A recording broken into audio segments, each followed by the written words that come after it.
Have you ever found yourself in a situation in life and wondered how you got there? If so, you might have asked yourself, how did I get here? How did I let things go so far? And how can I find a way out? In a world full of distractions, temptations, and challenges, anyone can find themselves in that position. We're subjected to constant distraction. 24/7 news is relentless, much of it stimulating some sort of emotional reaction. Our smartphones interrupt us throughout the day with notifications. Americans, on average, check their phones 96 times a day. That's once every 10 minutes. Social media is ubiquitous and has been designed to grab and keep our attention through manipulative techniques. To marketers, attention is a major currency, and we're constantly bombarded with messages about how to spend our time and money for greater happiness. The malleability of our brains through neuroplasticity makes us vulnerable to these external distractions and stimuli. Alvaro Pascual-León, professor of neurology at Harvard Medical School, likens our plastic brains to Play-Doh. If, for example, you have some Play-Doh in the shape of a square, make it into a ball and then back into a square, it will not be the exact same square that you had to begin with. As Pascual-León puts it, the system is plastic, not elastic. A rubber band, for example, can be stretched and then revert to its original shape. Our brains, however, which are plastic, are altered by each experience, encounter, and interaction. Whilst there are many positive aspects to neuroplasticity, it does make our brains vulnerable to external influences.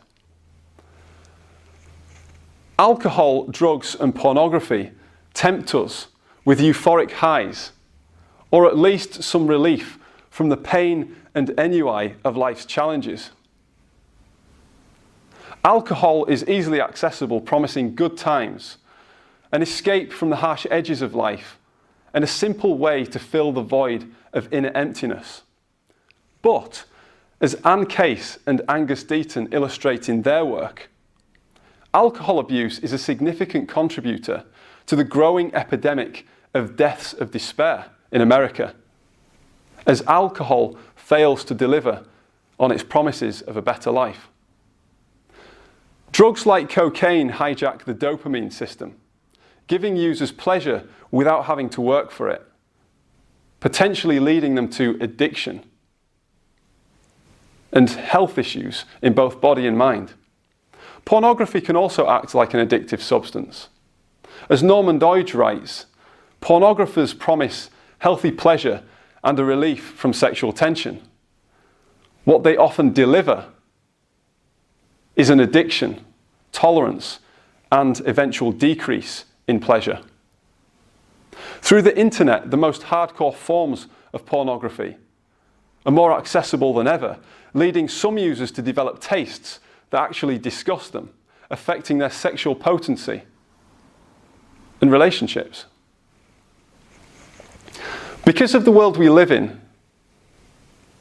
anyone can unwittingly become enslaved by the pursuit of pleasure at some point in their lives, like Pinocchio and the boys on Pleasure Island who unexpectedly found themselves turning into jackasses. It's little wonder then that the unthinking indulgence in pleasure is the primary means of social control in the dystopia of Aldous Huxley's Brave New World. The world is too full of distractions and temptations, and our brains too vulnerable to external influences to leave the governance of our lives to chance. It's not just bad people who can sleepwalk their way into what I call the hedonism trap. Anyone can. This is not a confession. This is the story of how I sleepwalked my way into the hedonism trap and how I then escaped the trap. Before I started university, I lived in Madagascar for 2 years, completing a voluntary service mission. It was a life-changing experience as I focused on meeting the needs of others. Building houses, working on the land, teaching and ultimately empowering others. But life changed significantly when I returned home and started university. All of a sudden, I was a single man with no one to care for but myself in the midst of the distractions and temptations of university life. I define hedonism as the pursuit of pleasure as an end in itself. In practice, it means putting personal desires, pleasure, before the needs of others. And that's how I was living my life. I was living for the weekend, living for my own pleasure, and ultimately living for myself. I didn't do anything heinously wrong, but nonetheless, I was ensnared by a hedonistic mindset. So what, you might ask? What's wrong with living a hedonistic lifestyle? What's the problem with pursuing pleasure as an end in itself? Greek philosopher and one of the first known proponents of a form of hedonism, Epicurus, had an answer to that question when he wrote, "The things that make for pleasure in certain cases entail disturbances many times greater than the pleasures themselves." Epictetus, a Greek Stoic who came after Epicurus, was critical of Epicurean hedonism, seeing its route to nihilism as inevitable. But I was unaware of both Epicurus's caveat to the pursuit of pleasure and Epictetus's thoughts on the perils along the hedonist's path. I distinctly remember one Saturday night lying on my bed all alone. It was rare for me to be alone on a Saturday night. I was good at avoiding my own company when I wasn't studying, but there I was, all alone in my room, with nothing but my thoughts and the deafening silence of loneliness for company. It was in that silence that I realized just how alone I really was, and not just in that situation. I felt like I was trapped, suffocating, but not knowing how to get out or how to get air. Hedonism had taken me to emptiness. I had no purpose. My life felt worthless. I had little desire to be alive. It was one of the darkest moments of my life. Hedonism had indeed led me to nihilism, nothingness. I didn't like who I'd become. I wanted to reconnect with my best self, my values, and to live a life of purpose, meaning, and fulfillment. I wanted to feel alive again. I wanted to build stronger connections with others. I didn't want to be alone anymore. I actually wanted to be married, but felt like I was a million miles away from reaching that goal. I was stuck. I knew that I needed to make big changes and that I needed guidance along the way. I couldn't do it on my own. Thankfully, I met a wise and caring mentor who empowered me to transform my feelings of shame and remorse into a strong desire and commitment to change. There were 3 stages to the mentoring process: light, love, and transformation. The purpose of light is to show things as they really are, exposing things that have hidden in the shadows. As Stephen R. Covey put it, light is the greatest disinfectant and growth agent. With that in mind, the earliest mentoring sessions were the most uncomfortable. They held a mirror up to who I was, and the reflection wasn't always pretty. Who do you love, Tom? I remember the question clearly and was confident that I could give a rock-solid answer. My mom. That was my immediate, almost unthinking reply in an incredulous tone. Who doesn't love their mother, I thought.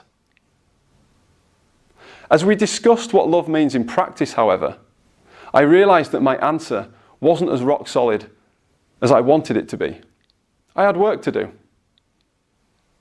The second stage of the mentoring process was love. I needed to learn what love really is and how to put it into practice. Love is the antithesis of hedonism. Love means putting the needs of others before personal desires and pleasure. In practice, it means serving others to meet their needs. Love is a verb, a doing word.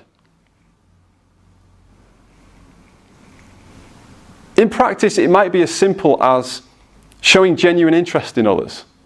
It doesn't have to be a monumental grand gesture, but it should be meaningful, sincere, and consistent. Ask him what his favourite colour is. That was an assignment that my mentor gave me in relation to a teenage boy I knew. Why? Simply to begin a habit of cultivating genuine interest in others. That is where love begins. The third stage of the mentoring process, transformation, is where I would escape the hedonism trap. My transformation happened as I made love, serving others, a regular habit. In order to do so, however, I had to change how I spent my time, where I spent it, and who I spent it with. Love had to replace old habits that had led me to and kept me stuck in the trap. I had to answer the question, who can I serve? A foundational question in creating a life of purpose, meaning, and fulfillment. Moving away from hedonism, personal pleasure, and towards love, the needs of others. But transformation wasn't easy. It will be worth it in the end. That was the promise that my mentor made me. As I did the work and went through the pain of change and transformation, he repeated that promise more than once, giving me the hope that I needed to continue the process at the toughest points. And it was a promise that was fulfilled. I still remember one date night being sat in a restaurant when I knew in my heart and in my mind that the girl I was dating would be my wife. It was an incredible moment of realization that my former self that had slumped so low in the hedonism trap was gone, and that a new self that was capable of loving and being loved had replaced it. I was elated. That moment of realization and elation stood in stark contrast to that lonely Saturday night that marked the crisis point at the beginning of my transformation journey. My wife and I have been married for just over 10 years now. And what's more is that as I've continued to explore who I can serve, I've learned more about the unique contribution that I can make through my own work as a mentor, living a life of purpose, meaning, and fulfillment, while empowering others to do the same through personal transformation. If you feel like you are stuck in the hedonism trap or on your way there, then remember that it's not just bad people who can fall into the trap in a world full of distractions, temptations, and challenges. Anyone can. But anyone can escape the trap through love, putting the needs of others before personal desires and pleasure, and answering the question, who can I serve? Each of us is uniquely qualified to serve, contribute, and love. The world needs your contribution. Specific people need your contribution. And for your contribution, you will be rewarded with a life of purpose, meaning, and fulfillment. So, who will you love? Thank you.